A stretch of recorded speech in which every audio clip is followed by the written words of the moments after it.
Hey, how you guys doing? So we have just gone through the 4th episode of the anime, so of course we are going to be covering that episode. And as normal, if you wish to watch it through the main legal source, it's available at Crunchyroll, but you'll need premium to watch it because that's what they decided. But of course, as normal, after this, or if you want to go ahead and do it earlier, you can. You can go ahead and visit link in the description for a poll where you can rank your favorite girl after this episode, giving her a 1 and giving 13 to your least favorite girl. And of course, we have subunits now, so 1 goes to your favorite subunit and 4 goes to your least favorite subunit. But with that out of the way, we're going to be starting the episode. So of course, this episode is going to likely be about Diver Diva, which we saw from the preview where we got saw Ai and Karen. So we're going to take a look and see how that happens, as well as we got a little preview of Ai's friend, I believe, which is Misato. So we'll see how she plays a role in the development of this subunit or unit, if you want to call it that. So without further ado, let's go ahead and jump into the anime. So this is going to be starting, and as we know, the Quartz live just happened, so the girls are just talking about how Quartz was amazing and such, and how the girls had a bunch of fun time. But this inspired Ai to say, hey, I want to do an online concert, and she wants to make a unit, which of course will likely be Diver Diva. So then Emma asks, Kanen, why don't you try to be in a unit? But Kanen says she has this idea where she wants to just be competing with others. We already saw this in the first season where she wants to have rivals and compete with each other, but not necessarily work with them. That's just kind of how she rolls. So we have Ai, and Kanen, and she's looking at some clothes here, which are pandas. And you know, she likes pandas. Pandas can be cute. But I find Kanen looking at these pandas, and then she introduces to her friend, which she calls her older sister. Not actually her older sister. As you can see, her last name is not Miyashita. This is kind of like a role model. Your kind of older sister in a way, but not by blood. But she is Misato Kamamoto, and we saw her in the School Festival All-Star Story, so we'll see if it's going to be the same kind of relation, but that's kind of her deal with Misato. So these girls decide that they are going to go hang out, and one thing they can do is bowling, but why is every girl just magically amazing at bowling? I don't know, that's actually pretty dang good, these scores that these girls are getting, I guess beyond Misato. But I guess that's just a thing. Anyways, these girls are hanging out to celebrate the fact that Misato has recently got out of the hospital and she's kind of been staying in there. They don't go into much more detail beyond that, so they just continue with the hangout and play a bunch of games and arcades and such and have a lot of fun. They even get these little panda keychain stuff that they'll see you'll have them wearing.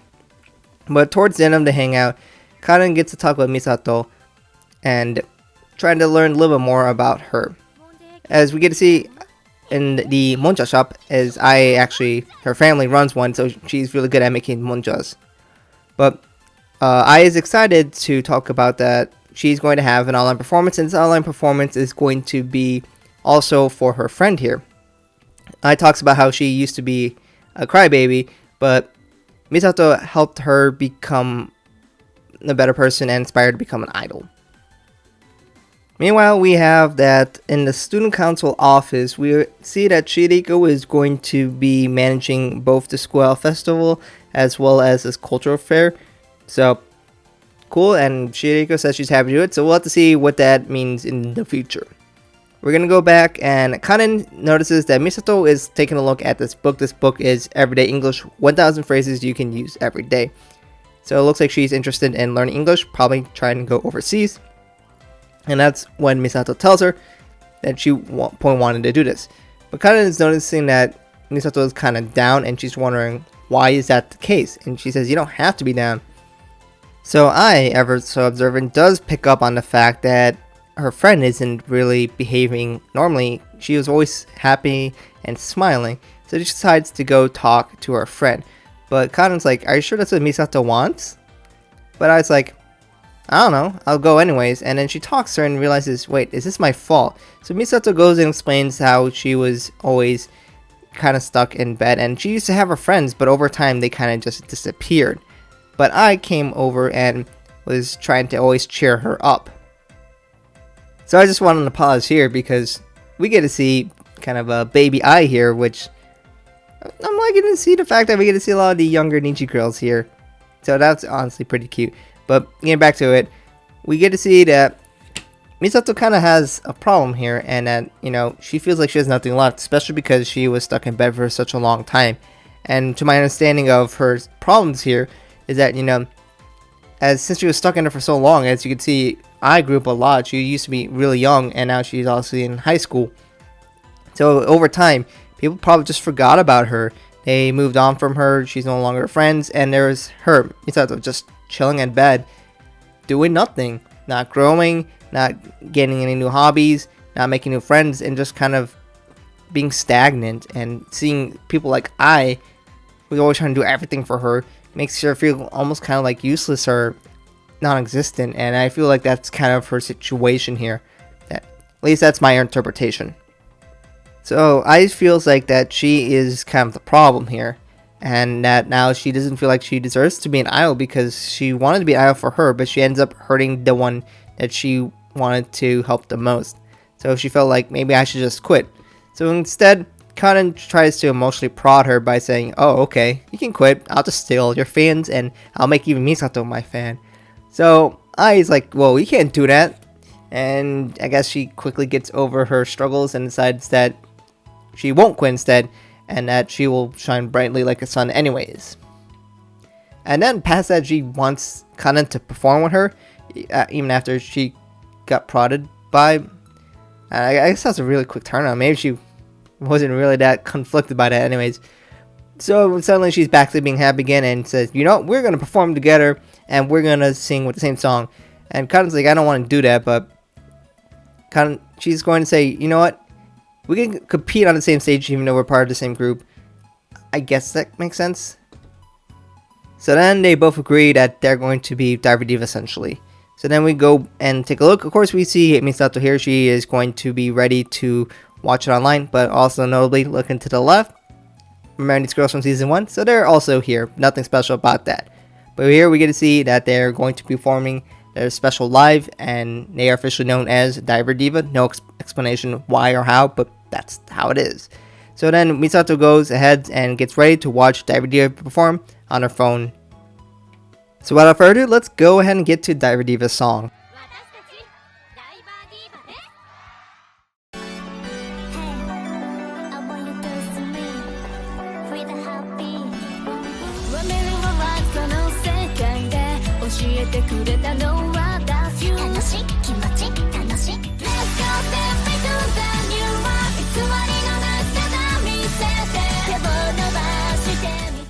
So that was Diver Diva's song, and as normal, they're going to flash all these School Festival All-Star outfits.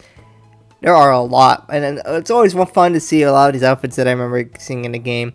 I never am going to get sick and tired of that, but this is very flashy of a MV, which kind of expect from Diver Diva. As for the song itself, not that impressed, honestly. One of the weaker Diver Diva songs for me. But honestly, it still was really fun to see these girls perform. So there we get to see Misato. She's in the crowd after these girls perform the song. I guess she just teleported in or something, but she got there pretty fast. Anyways, she said that the song really invigorated her, and now she wants to be her fan. So I guess that performance really inspired her to try to improve herself and not just be stagnant. So she said she wanted to be like Kaden, to be a rival of I don't know if that necessarily means she wants to be an idol per se. Maybe. Who knows? That seems to be a trend with this kind of anime. So we'll have to see what that means in the future. So after that, the last scene, we get to see Shiriko was watching Nanchi perform. And of course, no new song or anything. It's just she was performing, and she was having all her fans go crazy about that. But man, it's like these girls almost don't exist anymore in the anime. Probably we'll see pretty soon. But more importantly, this happens.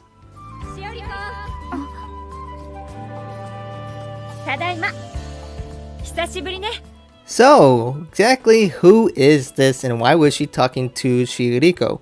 If you are familiar with the Also story, this is probably very obvious.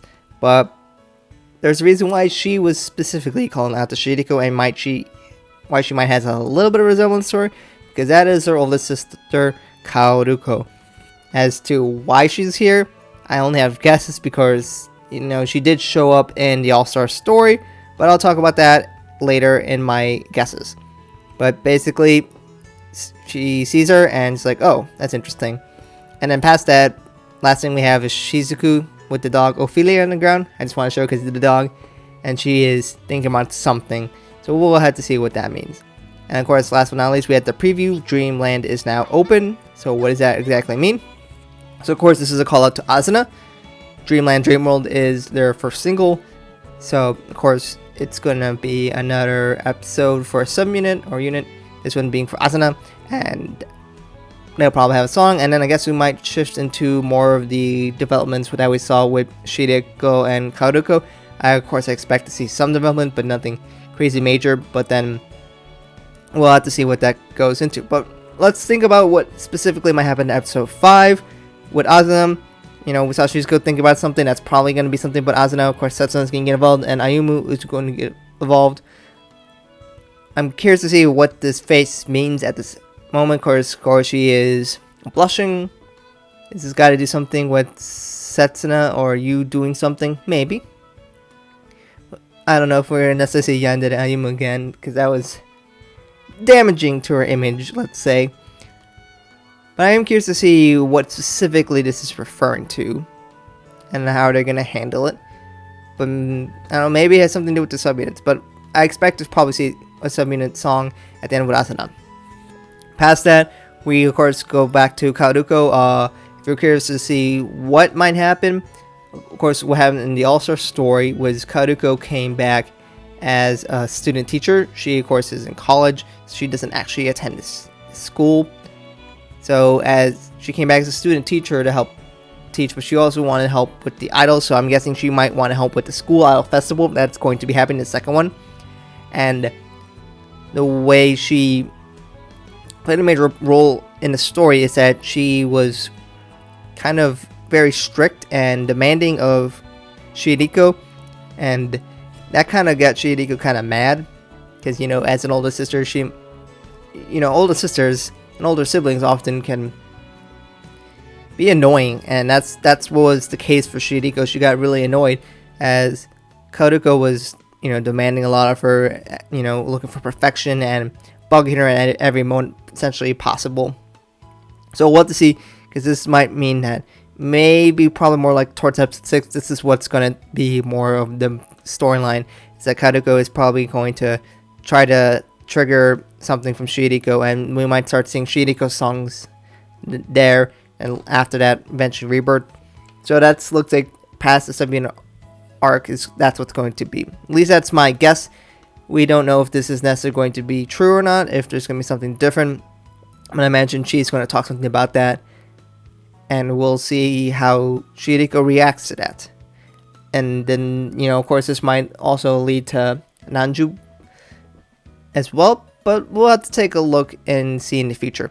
But anyways, that is going to be the episode. Let me know what you guys think about that in the comments below. And how has this episode changed your opinions on the girls in Diver Diva and Diver Diva as a whole? Did it make any impact or not so much? What do you guys think about Misato and how her storyline was involved in this? Do you care? Do you not care? Let me know all about that in the comments below. Of course, you can also participate in the poll. I'll put a link in the description, and we'll see if that helped I and Kaden, who were in desperate need of help and among the eyes of fans, as they were, bottom 3 a lot of the time. So we'll see if this episode has changed that or not that significantly. Anyways, thank you guys for watching, and hope to catch you guys in another video soon.